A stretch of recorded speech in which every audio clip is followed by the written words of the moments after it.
local, late breaking. This is Channel 2 Action News at 6 p.m. Coverage you can count on. The family of a toddler who was shot outside of a Stone Mountain Kroger is relieved the suspect is behind bars tonight. Good evening, I'm Taylor Montgomery. And I'm Margaret-Ann Carter. Channel 2's Holly Sweat spoke with the family today. She's reporting now from the DeKalb County Sheriff's Department with more on the story. The suspect in the shooting of a 2-year-old child is in custody tonight.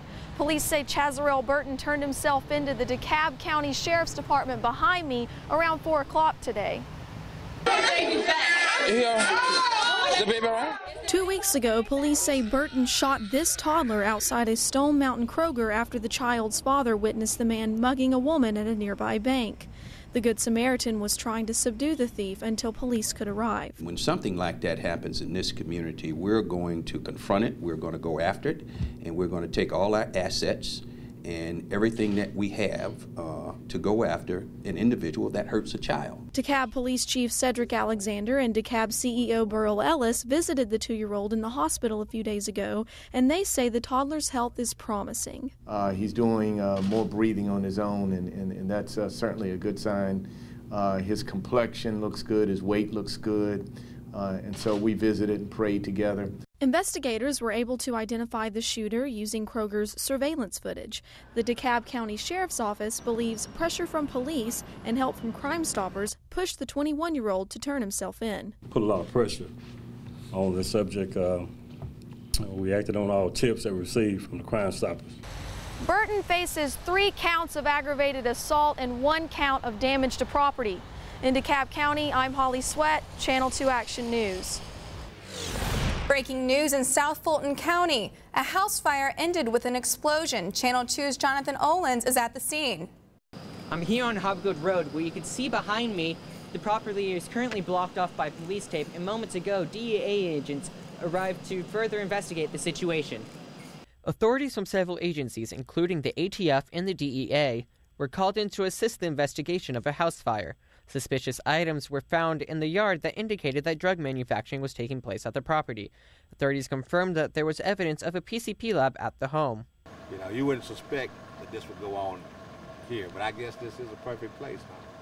Neighbors claim over the weekend seeing huge explosions at this home. One neighbor took pictures of the explosion. Neighbors didn't know anyone who lived at the home or the 2 people that were taken to the hospital. They come and cut the grass every few weeks before seeing someone who possibly lived over there. I have no idea. I have seen people coming in from time to time, coming to check the mail, but that might be 3 or 4 months before I see anyone. The use of PCP was on the decline from the 1980s through the 1990s. In recent years, authorities have seen a steady increase of use. PCP requires chemicals to maintain and is not easy to make. It is an illegal hallucinogenic drug that is generally popular with high school students and young adults. No arrest has been made yet, and investigators are still making their case. Reporting in South Fulton County, Jonathan Olens, Channel 2 Action News. This evening, we're working to learn what caused the death of a man Atlanta police think was trying to break into a Buckhead business. The owner of Moondogs on Peachtree Road told police he found the man stuck in the security gate yesterday. Police say evidence suggests the man was trying to break into the business, got tangled in the fence, and died. Police have not released the man's name. Within the next 2 hours, one metro school district could decide whether to purchase new textbooks using the National Common Core standards. Cobb County school leaders rejected the plan to buy new math books in April. Several board members argued the Common Core is nothing more than a federal takeover of local schools.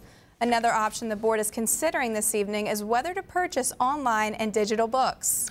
The Zimmerman trial is coming to a close, and many are awaiting the verdict. Channel 2's Stephanie Denardo is in southeast Atlanta, where one group is hoping for justice for African Americans. Dozens of Trayvon Martin supporters gathered here at the First Iconium Baptist Church in honor of the teen's memory. What they say they want? Justice to be served in the Zimmerman trial.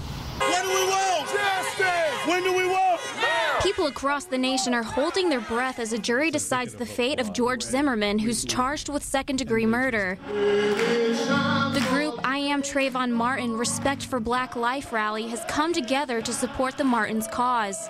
One young but outspoken attendant at tonight's vigil says he only prays peace will be brought to the Martin family.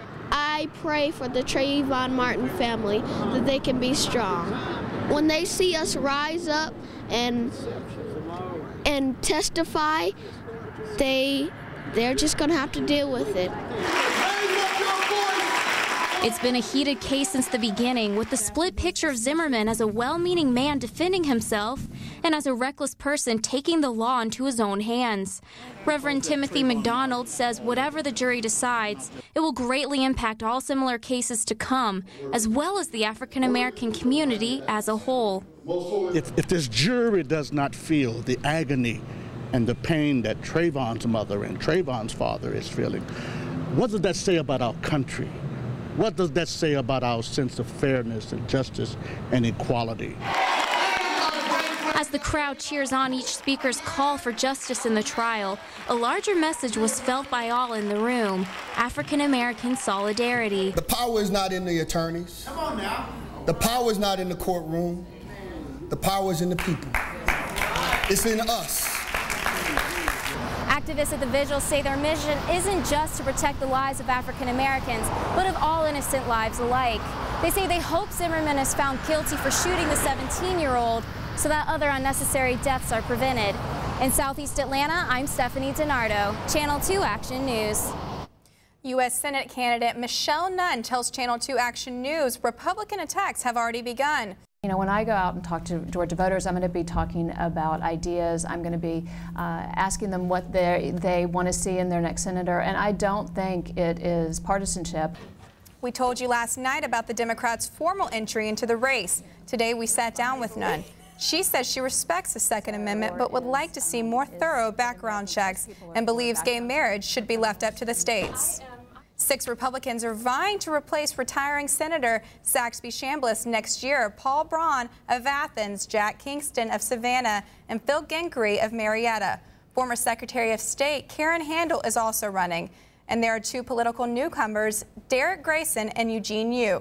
The Atlanta Police Department is making a big change. They're switching the type of guns they use. Channel 2's Kendall Lane is in DeKalb County as officers qualify for their new weapons. Officers will shoot from the 25-yard line, the 15-yard line, the 7-yard line, and the 3-yard line. Today, Atlanta Police Department officers are being tested, but for their test, they're using targets and guns instead of traditional pencils and paper.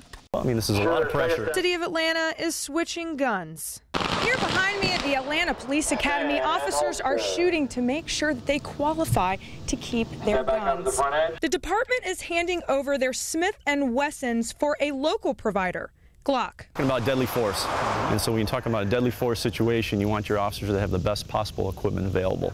And I think by providing them the Glock, I think we're doing that. Officers say their current guns are growing old and need a lot of maintenance. We have had some maintenance issues. And that switching to Glock is a welcomed change. Glock's an industry leader, and so we're excited to be part of the Glock organization now.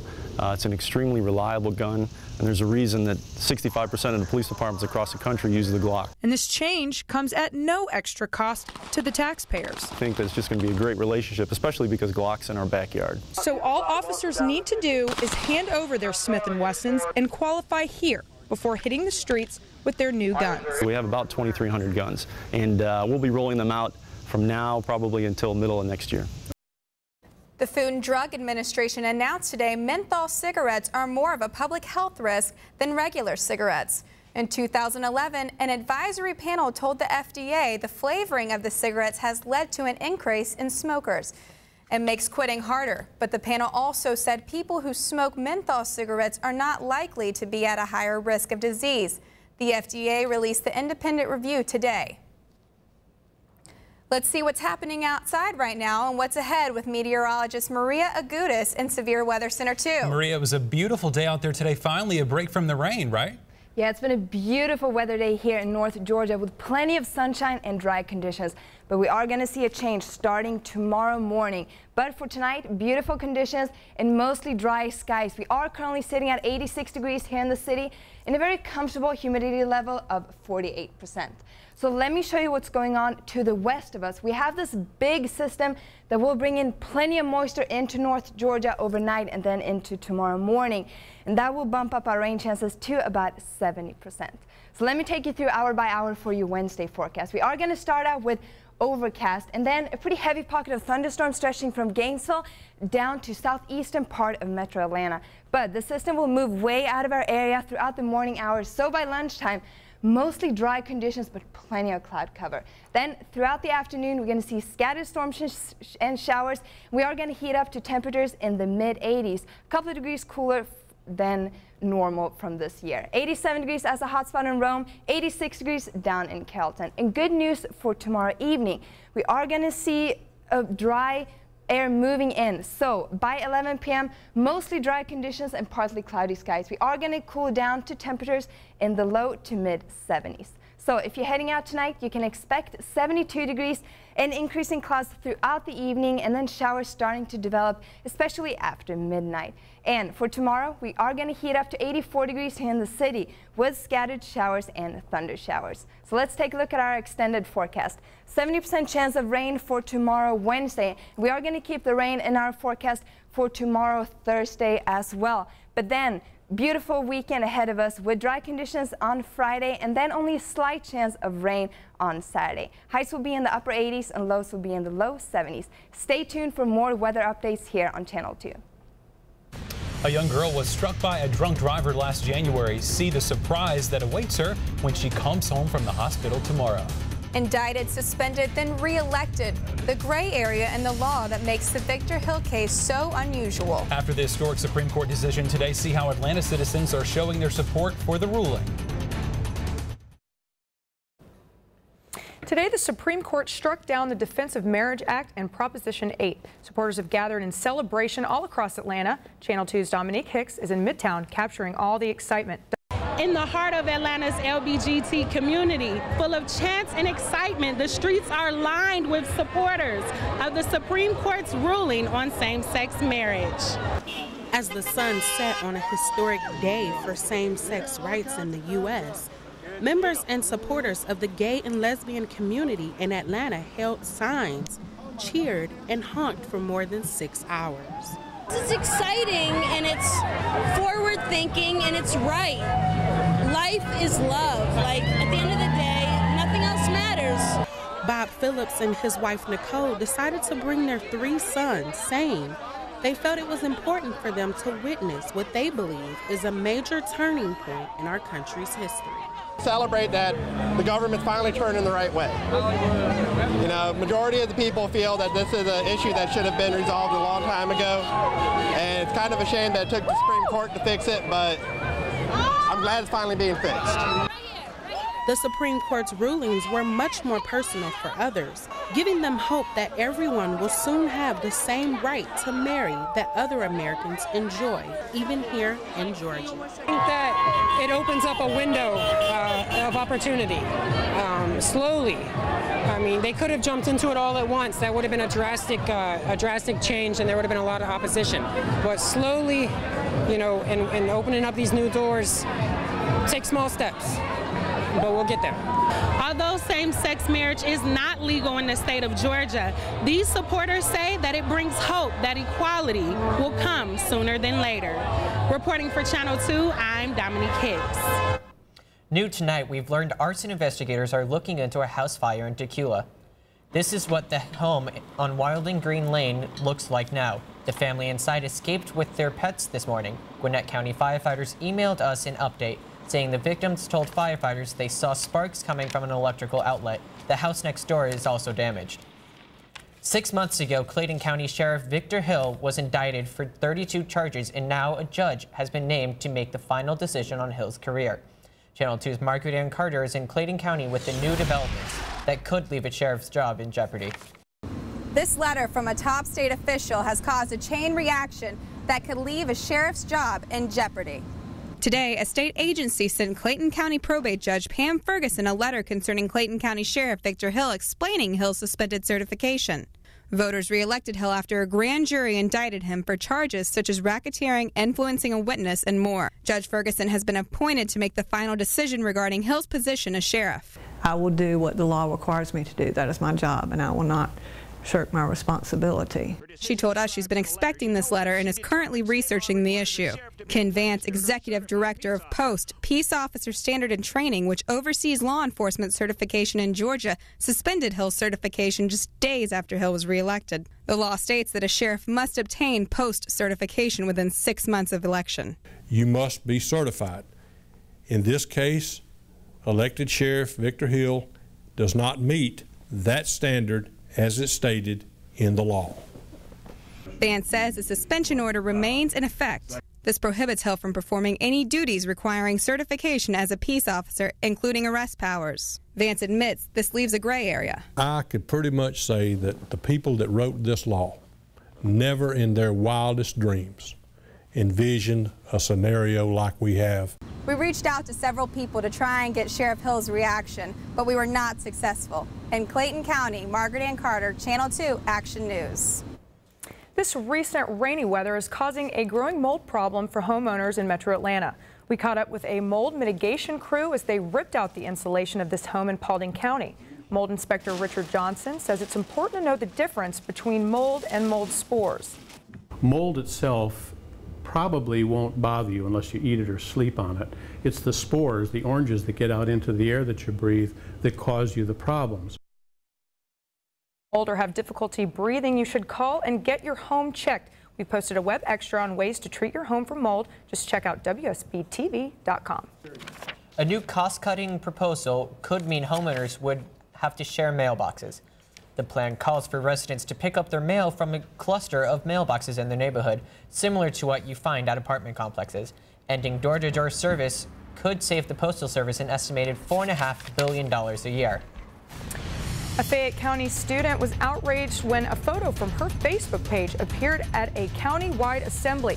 Now she's taking action against the school board. Hit-and-run victim Emily Bowman comes home tomorrow to see how her community came together and why her family calls them heroes. The 20-year-old struck by a drunk driver in Athens, leaving her with severe brain injuries, is heading home from the hospital tomorrow. Channel 2's Kendall Lane is in Cherokee County, where volunteers planned a nice surprise. As you see, we still have a lot of work to do.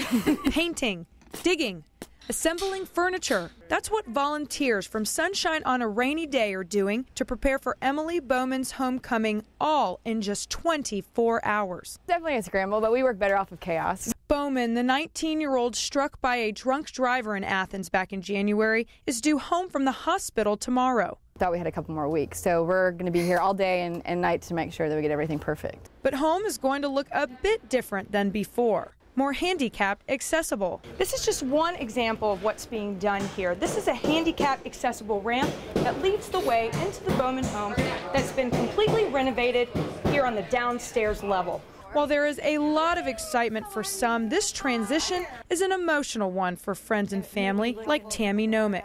Look around the house here and see Emily. So yeah, it's really kind of tough. With Emily unable to speak or walk, this remodel was essential after being in the hospital for multiple weeks. We knew we couldn't stay in hospital, forever, but 19 weeks is enough. But now it's time for Emily and her parents to come home. Scared to death, but because it's a new challenge. And volunteers are ready to help. We'll continue to help the family as Emily comes home, bring them dinners, and do as much as I can to make their lives a little easier. These people are the heroes. These people are the heroes. We have new developments as people met to discuss how to respond after robbers hit a Northwest Atlanta library. We're all taking this very seriously, and I think everyone wants to know that the police department, the library, is taking this seriously as well, and that we're exploring anything that can be done to prevent a reoccurrence and also to identify who perpetrated this crime and bring him to justice. We told you last night on the Channel 2 Action News Night Beat at 11, 2 gunmen robbed 7 people Friday at the Perry Holmes Library on Bolton Road. Police are investigating after as many as a dozen used car buyers lost their cars. The dealer did not give them the titles. Channel 2 Action News found the dealer's business closed and the owner nowhere to be found. Miranda Smith says her car kept going back to the shop and was finally impounded. Upset, devastated. I've cried about it. It's a pretty car, but pretty's not doing me no good sitting over here. Police tell us they may get arrest warrants soon. A Barrow County high school football coach says a student found dead had a big heart. We first told you about the death of a 17-year-old Jordan Brackenhalley last night on the Channel 2 Action News Night Beat at 11. He was staying with his father in Lawrenceville, but his dad could not wake him yesterday. Brackenhalley played for Appalachia High School in Winder. We sat down with his coach. He was just going to do whatever he needed to do to help make us better. The medical examiner says Brackenhalley died from a brain tumor.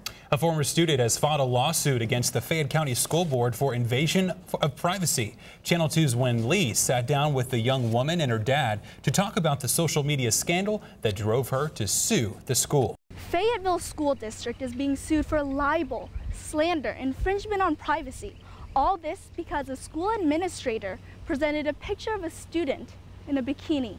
I was embarrassed. I was honestly just horrified. When a photo of Chelsea Chaney in a bikini was taken from her Facebook by a school district director of technology without her consent, she says she felt violated. This photo was used in a Fayette County district-wide presentation on internet safety. When an adult that you should feel protected under, especially when the school system does that to you, it's just even worse. The photo was used in a PowerPoint as an example of the embarrassing consequence of posting pictures on social media, titled, "Once it's there to stay."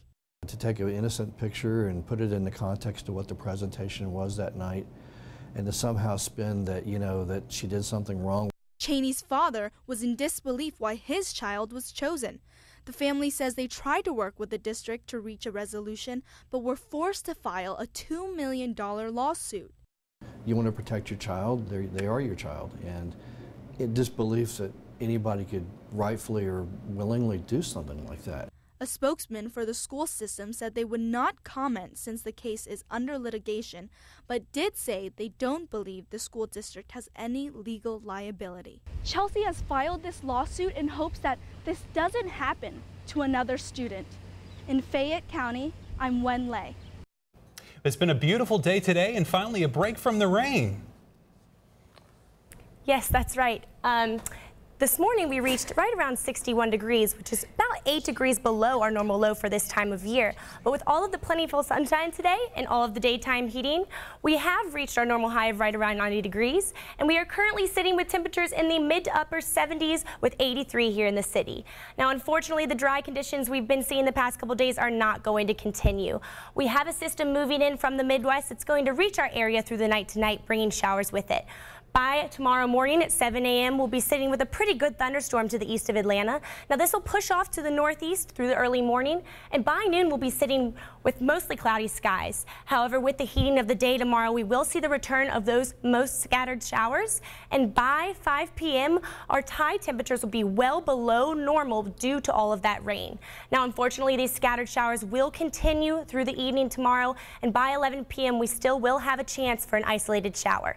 Now, the good news is through the night on Wednesday and into Thursday, we will see these showers dissipate, and by about 7 a.m. on Thursday, we'll be sitting with partly cloudy skies and temperatures in the low 70s. Now watch this. Through the day on Thursday, we'll see a lot of clearing as this system pushes to our south, and by about 4 p.m., the rain line will be well to the south of our viewing area, so here in North Georgia, we'll have mostly clear skies with temperatures in the mid to upper 80s. Now, as we take a look at our extended forecast, we'll have a 70% chance of seeing storms on Wednesday, with decreasing to 40% on Thursday, and we'll have a lot of clearing on Thursday afternoon, which will make for a beautiful Friday and Saturday with temperatures in the high 80s. Then we will receive the return of that rain on Sunday, a 40% chance of showers with a high of 87.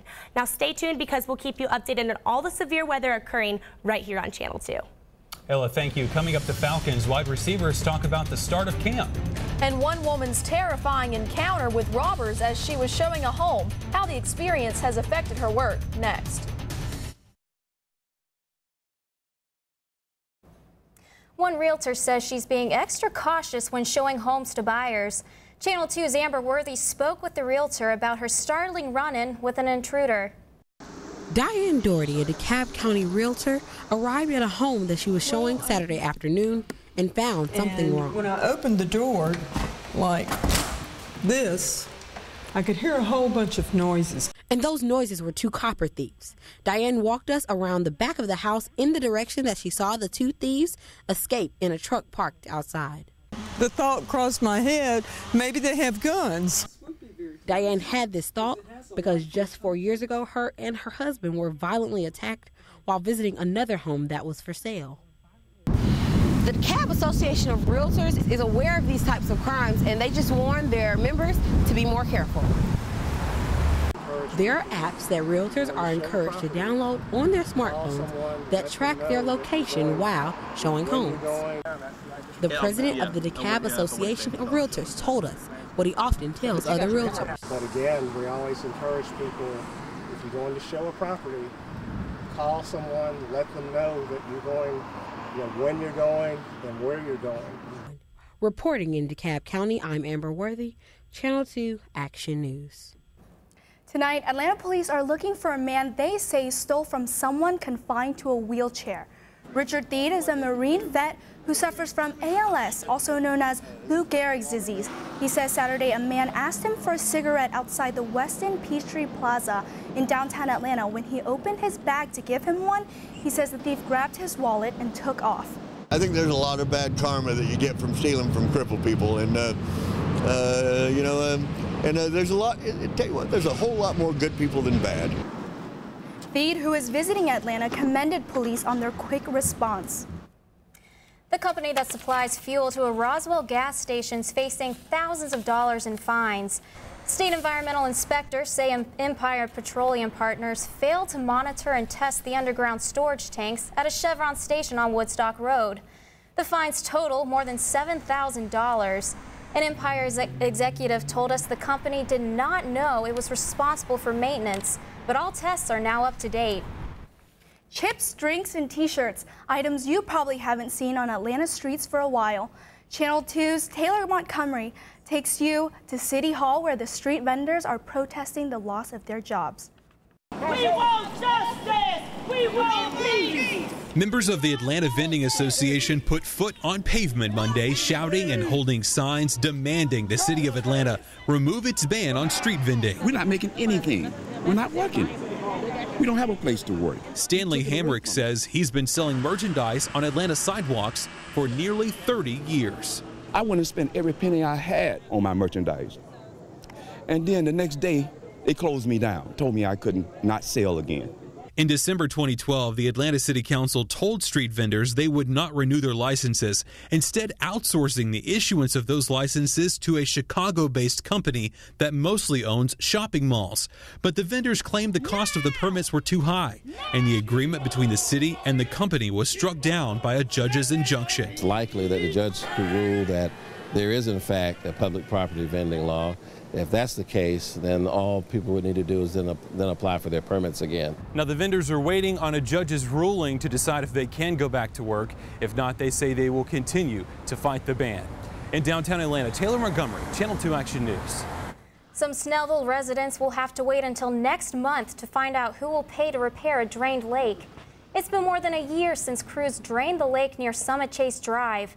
They did it to protect the road that provides the only access to the community. A culvert under the road was damaged. The repair cost more than $100,000. A busy day at Falcons training camp. Laura Williams joins us now with sports. Training camp practice number 6 for the Falcons just wrapped up at Flowery Branch. It was the 3rd consecutive practice and final one before a well-deserved day off. Without question, the Falcons feature one of the best wide receiver duos in all of football in Rodney White and Julio Jones. The two combined for 171 catches, over 2,500 yards, and 17 touchdowns a year ago. Jones is entering his 3rd NFL season and told us within the last hour. I put the helmet on, it's time to go to work, Like, I really don't care who in front of me, I just go out there and just try to work. And that's what I think helping the younger guys out as well. Me just going out there and just playing Julio, what I'm saying? Going out there and being me and not bringing it down a level, what I'm saying? I'm trying to make them I'm raising the bar for them and make them bring their play up to my level. Now on the defensive side of the ball, the most tenured player on the D-line is Jonathan Babineau, who's entering his 9th NFL season. Babs trailed only John Abraham on the team in tackles for a loss a season ago, and this year he plans on being the D-line's go-to guy. Since he was drafted by the Falcons in 2005, Babineaux's 49.5 tackles behind the line of scrimmage are the most by any defensive tackle. He missed just 4 games over the last 5 seasons and told us he's embracing the role as one of the defensive leaders. I just want to go out and work on my fundamentals, make sure that I'm continuing to get better on the smaller things. You know, as the days goes on, you know, I'll continue to work on the bigger things and make myself better, but also being a mentor to the young guys on the D-line and making sure they're coming along and making sure we're all on the same page. Dominant pitching has helped the Braves sweep the best team in the National League, the St. Louis Cardinals, over the weekend. Last night, it was their highest offensive output in nearly 3 weeks that led them to their 4th straight victory. In the first of their 4 games against the Colorado Rockies, the Braves scored 9 runs on 12 hits. They won in the 10th inning on this walk-off triple, the bat off Andrelton Simmons. Tonight, former Bulldog Alex Wood makes his 3rd career start as the Braves look for the longest winning streak since the first week of June. It's hard enough to pitch up here in the bigs as a reliever, but going back and forth and a little consistency is starting to settle down, and I'm excited about that. I'm excited to have another opportunity to go out there and showcase what I can do. So hopefully we'll come out with a win and keep playing great ball, especially after the big weekend we just had against the Cardinals. Well, let's hope they can keep up this amazing winning streak. Yeah, I like the Braves. Thank you for counting on Channel 2 Action News, and remember, our team never stops. We're constantly breaking and updating stories on WSB-TV.com. We'll see you again on Channel 2 Action News at 11. Have a great evening.